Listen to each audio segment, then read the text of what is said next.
How to buy the first horse. Own a horse and trust me, it will change your life in a good way forever. I've seen many people who want to actually own a horse but they do not know anything about them or do not have any prior experience owning one.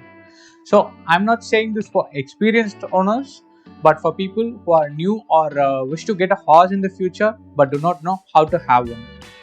So, what are the factors that we need to consider? What are the things that we know or have to know before buying the first horse?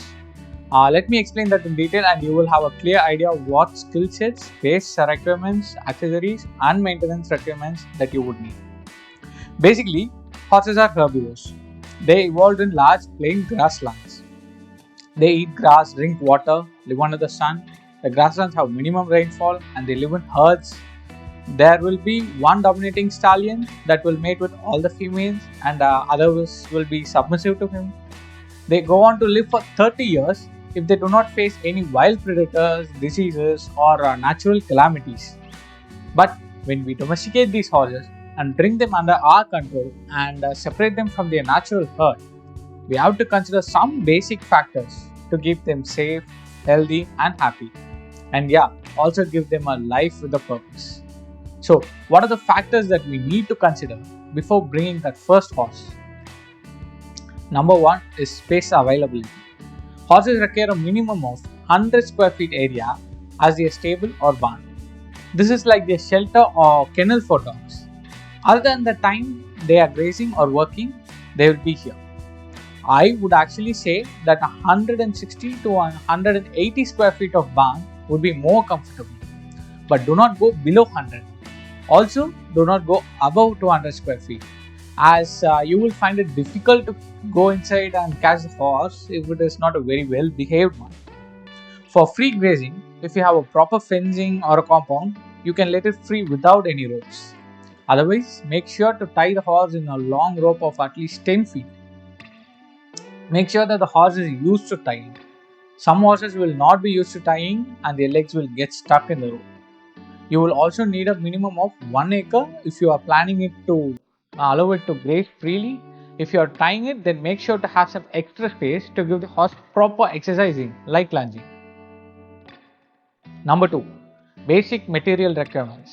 You will need a proper stable or stall with provision areas to keep food and water. Unlike a cow, a horse needs access to water all the time even while grazing. Horses cannot bring back the food to mouth and chew again like the cows. So they will easily get some stomach issues or colic issues. Water can sometimes save their lives. The flooring needs to be soft. Avoid cement, stone or concrete. If you have one concrete flooring already, make sure to use cow mats to cover the floors. This is to prevent the leg pains and injuries in horses. Even mud or sand is good enough, but you will find a bit difficult to maintain and clean the dung and urine every day. Horses need a basic feed of fresh green grass. They can graze this grass freely if there is enough facility, or you have to grow the grass and cut it and feed it every day. Also, you need dry fodder, which is essential for micronutrients, protein, calcium and fiber. Apart from this, you can give concentrate feed, but you have to be careful and never ever overfeed the horse. Only if the horse is working every day or if the horse is pregnant or milking, you need a concentrate feed proper amount. But the concentrate feed is essential in maintaining a proper nutrition balance and building muscle. You will need basic accessories like a halter, lead rope, horse bit and grooming tools. In case if you are riding every day, you will need additional accessories like saddle, bridle, saddle mat and accessories. Number 3, skill set. So what are the skill sets that you will need to learn to handle a horse? The basic skills. You will need to know the basics of handling a horse, like how to approach a horse, how to hold a horse with a rope, how to handle it safely without getting hurt. Some horses will kick, some horses will bite. How can you avoid getting hurt? How to tie and untie a horse. These are the basic things that you will be doing every day.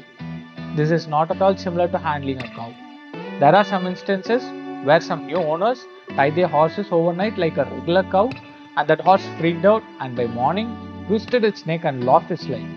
So my kind advice is to learn the basics somewhere. It is best to learn practically offline, but for those who can't, I shall try to make some videos for you soon. Then you will need to learn the basics of grooming a horse and cleaning the hooves. This is also something that we have to do daily. If you are interested in riding or driving a horse cart or a buggy, then those are some additional and advanced skills that you have to learn from a professional. Moving on to number 4, breed, age and gender.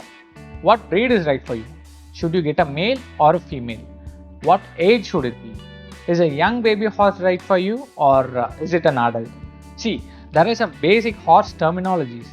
A male horse at a young stage is called a colt. A male adult horse is called a stallion.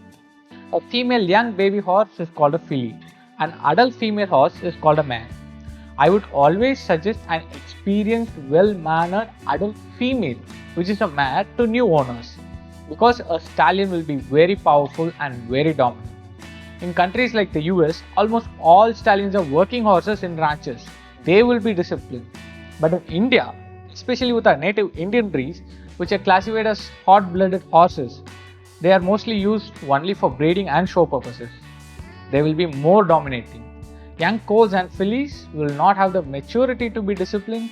Like a child, they will be causing all the mischief. They will also freak out at every new thing they see. They will easily hurt themselves. So regarding the breed in India, we have these 3 major breeds: the Kathiawari, the Marwari and the Sindhi. All these are hot-blooded horses, but they are easily adaptable to our weather conditions and surroundings. Then there are the English breeds called thoroughbreds. They are larger than our horses, they are more calm, but they easily get colic and other health issues. They are also cheaper, but these are the ones that are retired from the race courses. I would not personally suggest it.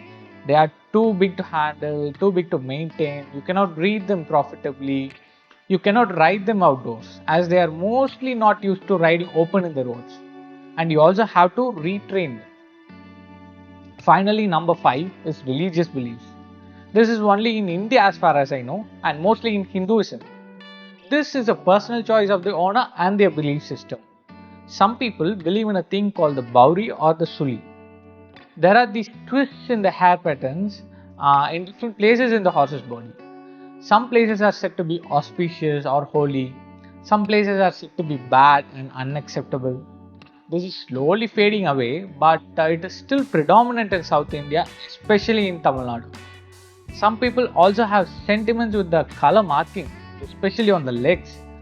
Some other people see the astrologer and buy only if the astrologer says that they can have a horse.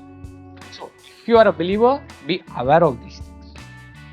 So, these are like a compressed basic version of things for beginners and new people into the horse world.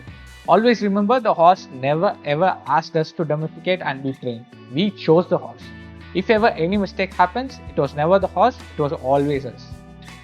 But having said that, I personally feel everyone should own a horse at least once in their lifetime.